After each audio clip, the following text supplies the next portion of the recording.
All right, guys, welcome back. David Bentinck here coming at you live. I know we're going live in a couple of places. I got my good friend and mentor, Nick Good here. And, me and Nick were kind of masterminding. We went out to his lake house last weekend. And so we're kind of masterminding on, what we're facing right now in the marketplace. And, I was telling him how, we're having some buyer objections. I want to get some buyers off the fence. So we're just gonna kind of run through a couple of buyer objections that we've been getting and how you as agents can handle them to take on more business, right, Nick? That's right. And let's be real, you're working that buyer business so you can come back out to the lake. That's right, man. That lake house was sweet, man. That's I put that on the vision board. I like it. So yeah, this is something that you and I were just talking about, right? So I was asking you how the buyers are going. We're using a program, right? We're testing out a inside sales company at the moment and seeing how that value is. And we were talking about some of the objections you were facing. And we didn't have on the Good Home team, we didn't have our team call this week. And which is where you wanted to bring this up and talk about it. And so you had mentioned to me, David, that, you started facing when you're hitting these buyers, you're hearing people saying they want to wait till after the election. Yep. Right. You're starting to hear buyers say they kind of want to wait out and see what happens with the economy, or, if there's going to be a new administration, what is that going to do for jobs? Correct. Yep. And then, a couple of other ones were like a housing market crash, as well as housing prices too high. Right. Yep. And so, as we were going through it, you've been doing this. How long have you been in the business? Man, January will be year 4. So year 4. So so when you got in January, that was right when Trump took office, right? Right when Trump took office, and right when it was like one of the best times to sell. So I hit the ground running, and pretty much all the listings that I took, they sold pretty quick. So I thought I was doing pretty good for myself. Yeah. And look, and that's great. But here's the thing. The objections you're facing now is nothing new, right? So if you've been in this and you've gone through an election cycle, you face this every basically 3 years. It's 3 years when you start hearing about the, all the campaigning going on, and it gets people focused in on it. And people are just worried about, whoever's going to win, what's going to happen next. And so this is not new to somebody who's been through this cycle already. New to some newer agents who's never been through it.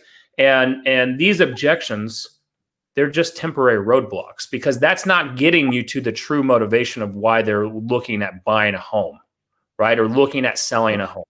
So for example, one of the objections you talked about, let's just say, they're wanting to wait till after the election. And they're most of these buyers that we're talking to right now are renters, so they'd be first-time home buyers. And so, you and I were role playing a little bit, and the question that I asked you was, okay, great, they want to wait till after the election. So what is it after the election that they're hoping to see that's going to get them ready to buy a house? Right. Yeah, that's a great question to ask them.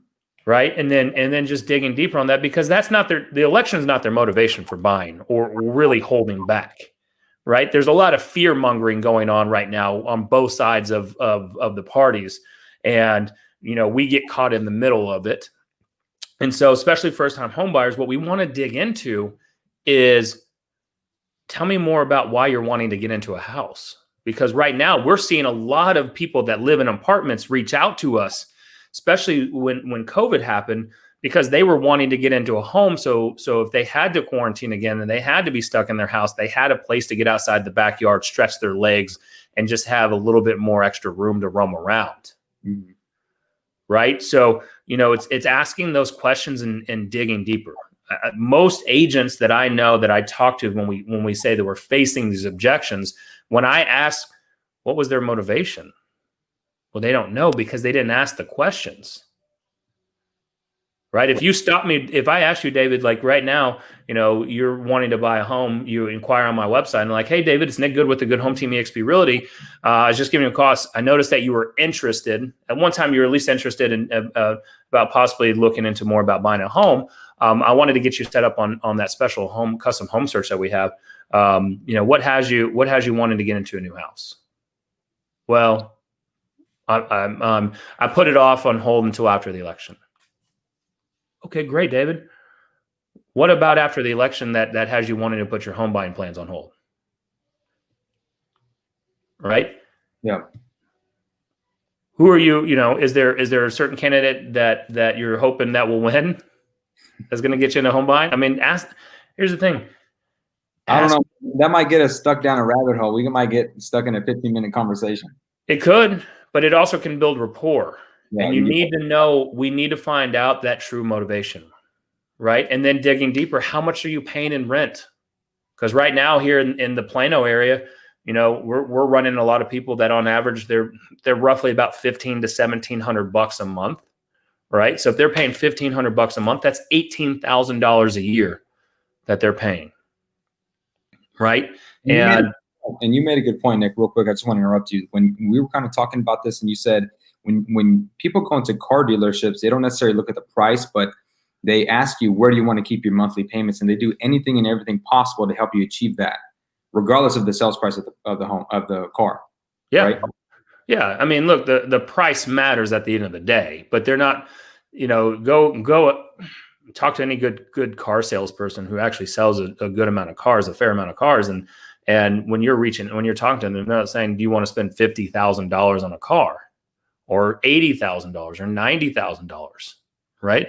They say, where do you want that monthly payment to fall? Where do you want that to be in? What are you feeling comfortable with on that monthly? Right. And then they backtrack that number.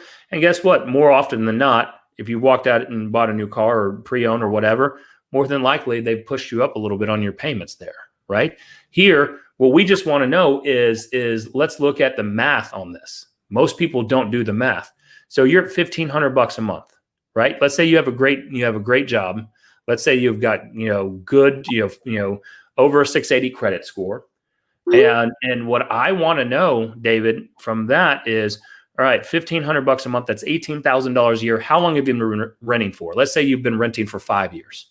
$18,000 a year for 5 years, that's $90,000. During that 5-year period of renting, did your monthly, your rent go up? Did it increase over that 5-year period? More than likely in the Dallas-Fort Worth area, it has. Right? Right. And so we start doing that. So maybe you're paying $1,500 now. Maybe next year when you have to go and renew that lease, it's they usually do it in $25 to $50 increments because of how the valuation for apartment industries go. So let's just say it's $1,550 times 12. That's 600. That's 600 extra bucks a year that you're paying, right? That's now, let's see, 18,600 times 5 years. It's now $93,000 you're paying. What is that equity? Have you built up any equity? No. Yeah, none. Right. But if you would have bought a home last year, the average home price has gone up, it's double digits. So when people say that the housing prices are too high, what is too high about it? Where do you want your monthly payment to be? Can we work your payment in? Can we find a way to work it in? Interest rates are ridiculously low. So let's find a winning solution, or we're here to solve the problem, right? And the pricing too high, it's always going to be too high for certain people, right? Even when the housing market crashed. By the way, we've been hearing housing market crash for 3 to 4 years now. We got out of the recession, we start seeing the run up. Then all of a sudden, there's no way this will sustain. There's no way this will sustain. There's no way this will sustain. Market crash, market crash. Look, even 2 years ago, my brother and I felt that there was a market correction coming. Now, here in the Dallas-Fort Worth area, what we've been lucky to have, right, is that we have a lot of major headquarter corporations relocating here, right? Whether that could insulate us a little bit. There are reports out there that, even last year they were talking about how we are insulated from a true crash or market correction from that, right? The odds were very low, even if there was a correction throughout the United States. We fared really, really well during the Great Recession of 2008, where there were certain neighborhoods in 2008, 9, 10, and 11. There were certain neighborhoods that actually went up in value. That the days on market, there were bidding wars The neighborhood that I bought my first house in Richardson Heights, that value increased. Right? So we're wanting to take that negative that they're hearing. So that negative, we want to place it to the side and we want to get to the true motivation. And the only way we can find the true motivation and what they're looking for is by asking more questions. Right? Does that make sense? Yep. Right? Do you see the value in asking more questions? Absolutely. Yeah. You build more rapport, and you're able to take what they say and just kind of, well, not necessarily turn it around, but find the solutions to the problem. Right. And from what I feel is that we as agents are, because this is a newer objection for some of the newer agents. This will be back to, regardless who wins this election, whether it's Trump getting reelected or Biden wins and that new administration comes in. Guess what? It's in the long run, we're going to be fine. Right? When Obama got elected, I couldn't tell you how many times people were telling me, like, there's the end, here's the end, here's the end. When they thought Hillary Clinton was going to win, here's the end, here's the end. When Trump won, they're like, oh, it's like, we can't listen to the sky is falling people, right? We've got to show the numbers behind it. And look, we fared pretty well in Dallas-Fort Worth during a pandemic. COVID-19 happens, and we're seeing the unemployment rate skyrocket. Now it's coming back down. Let's just show the logic side. We take their emotions, we understand, we take the logic side and the numbers, and we just ask more questions. That's it. Got it. So, about like housing prices and if there's going to be a market crash, I mean, that's usually the ones that I'm getting the most. So I try my best to pull up articles and, because I try to keep up with the real estate market and, try to keep myself informed on what's coming. And I try to send it out to all my clients and just say, hey, here's the proof that, we're seeing, there's a great website called Keep Incurring Matters that I'll get all my information from. And they had an article that said, where a home price is going in the next 12 months. And all these experts weighed in. They're saying that they're not going to be decreasing. They're actually going to be increasing from either 0.5% all the way up to 12%. Yep. Right. And so I try to send that out to my clients, but, there are just some people who think that the housing market crash is going to come. Nick, so what would you do in that situation? Like if they say, hey, I just want to kind of see if that's going to happen so I can take advantage of the market then, what would you say to that? So I would say, how well have you timed the stock market? Right. We all want to be able to have that crystal ball and be able to time things perfectly.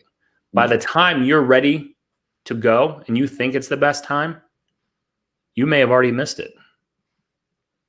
Right? So let's look at it this way. The people that bought in 2007 and 6, they lost a ton of equity in their house when the crash happened. Right? If they didn't sell or they didn't lose their home in a foreclosure, that was one of the worst that we've seen. If they were able to stay in their house and go through the run up, they came out ahead than 06, 07. Right? And I think this is a little bit of the real estate industry's fault where they're just always talking about buy a house and get wealthier and build your net worth, et cetera, which, I mean, we do talk about that when it comes to first-time home buyers because there is a stat out there. It's like, homeowners versus renter. It's like a homeowner's net worth is 44 or 46 times greater than a renter's net worth, right? But at the end of the day, we all need the place to live, right? So if you buy this home today and the market crashes next year, were you planning on selling that home that you bought today next year in the next 12 months? How long do you plan on living in that house? Let's break that down. Great. So you're worried about a housing crash. Great, David. Tell me a little bit more about what you're worried about on that and the house that you're going to buy. What's your goals? How long do you plan on living in that house? Right? Let's look at that and analyze that. Mm-hmm. Do you plan on living in it 6 months? No. Okay. 12 months? No. 3 years, probably 5, probably a good chance that you're probably 5 to 7. The average homeowner is really between that 7 to 10 year mark. But let's say that it's 5 to 7. Okay, great. Housing crash happens next year. You'll be through the run up, there's unless shit really hits the fan, right? Then we're all in trouble anyway. Right? So what is it about a market crash that you're really looking for? I'm looking to take advantage of an opportunity. Great. So what happens if that housing crash doesn't come? And now you've missed out on the opportunity of the rising values, whether that's 0.5% or whether that's 12%. It's asking questions and then educating them. Definitely.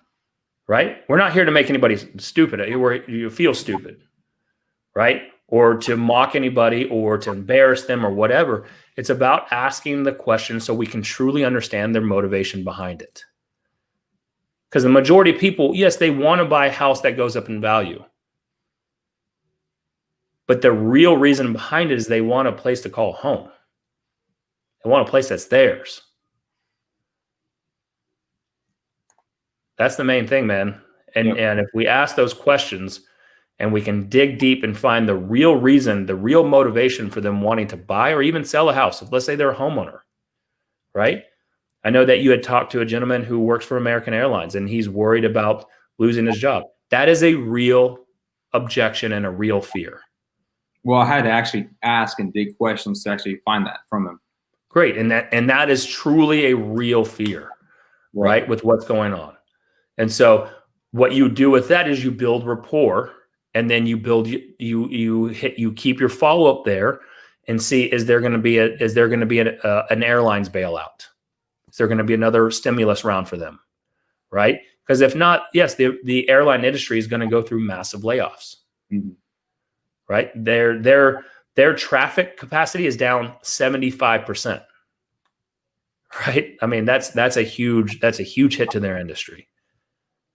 But what that also means is that we need to help these people that also work there as homeowners because they may be out of work. Right? So we've got to look for the opportunity to help and ask more questions. Yeah, I mean, it's definitely helpful to, kind of keep informed on, like I said, what's coming and what the real estate market's going to do with facts. Nick, what resources, what online sites do you go to kind of keep yourself informed and educated on what's going to happen with the market? Everything. I mean, Keeping Current Matters is a great one, so you can send out to your clients. But I read, anything like any news related article. I'm big, like the news doesn't affect my mindset the way it does some others. And so I'll listen to the local news. I'll read the Dallas Morning News. I'll read the business section, the Wall Street Journal. Like I want to know everything going on so I can figure out, is there something that we don't want to misinform our clients, but we also need to have an understanding of what's going on. Like, what are interest rates? Where do we think that's headed? I talk to Michael DeBacker, our mortgage guy, all the time. Where do we think interest rates are headed? Right? If you're a homeowner and you haven't taken advantage of the refinance opportunity, you should definitely take advantage of that right now. Lower your payment. You get to skip a payment and you get to lower it. So why have you not taken advantage of that? If you plan on staying in your house, then take advantage of this cheap, free money that's available. Definitely. So, I'm just, I consume and absorb everything. And then I figure I want to piece it together of what makes sense when we're talking to our clients or when I'm educating, within the Good Home team. And, what I have found is that the election objection just started coming up about 7 to 10 days ago. Because like I told you earlier, David, when we were doing this offline, is that last week on our team call, I think Nate had just started hearing this objection. And it's because it's getting heavier. The debate's happening. We're hearing more news. A lot of that infighting's going on. And so this one is definitely we're more aware of it this year than previous election years. And again, November 4th or November 3rd is election day. That's less than, what is that, 25, 26, 24 days away? About 3 weeks. So 3 weeks. If that is the objection, that is not that far out. So let's dig deep and find out, and let's build rapport, and let's start building that first quarter, that first and second quarter 2021 business, right? So you can make sure that you get off to a great 2021 and put 2020 behind us. Definitely, and the election, I wanted to kind of get over that objection pretty quick, so I actually made a YouTube video for that, and I sent that out to all my clients. And so I will say that there, just from the research that I did, have on that subject, there is a small, from October to November, there's like a 9% slowdown just because of the seasonality of the market. But in election years, that number rises to 15%, and that is because of buyer uncertainty with the economy. But according to the articles and the stuff that I researched and the stuff that I put in the video, that those are just deferred sales. Nothing really changes. Even a change of administration is not going to affect the economy that much. And those sales just get pushed to the next year. So if you're looking to take advantage, or if your buyers are looking to take advantage or wants to wait, try to get them to take advantage now. Well, and here's the thing: there's going to be advantages whether Trump gets reelected, or there's going to be advantage if Biden gets elected, right? And so, look, we're real estate agents. What we do is we find what the best opportunity is for our clients within whatever we're faced. And so, again, at the end of the day, our number one job is to listen and to dig and to become that detective. And then from there, we need to be the problem solver. They're throwing you, they're presenting their problems, and your job is to help solve it. And if you can help solve that in the best way possible, then guess what? They're going to use you as the real estate agent to help them buy their first home, or to help them sell, to upsize, downsize, whatever that may be, because you've come across as that real estate expert. We have the benefit, DB and I have the benefit of being in alignment with some of the best agents across the country. And we're thankful to be a part of the National Association of Expert Advisors. So we're able to utilize some amazing tools and techniques to come across as a certified home buying advisor, to show even more strategic ways to help home buyers get off the fence and buy houses. If they're a homeowner and they're looking to sell, more strategic ways on how we can show them how we can help them sell their home for up to 18% more than the average real estate agent can, right? So it's all about, you talked about, what am I reading? Where am I going? A lot of this is we need to do a better job as real estate agents of pouring into ourselves and becoming that true real estate financial expert in your client's world. 100%, Nick. Yeah, I mean, this was very helpful. I mean, if there's any other objections you guys are facing, me and Nick would love to go over with them, and see, we want to see what you guys are facing and how we can tackle it to help you take more business. Let's do it. Now go get some buyers so you can come back to the lake house. Let's do it, man. All right. Thanks for having me on, man.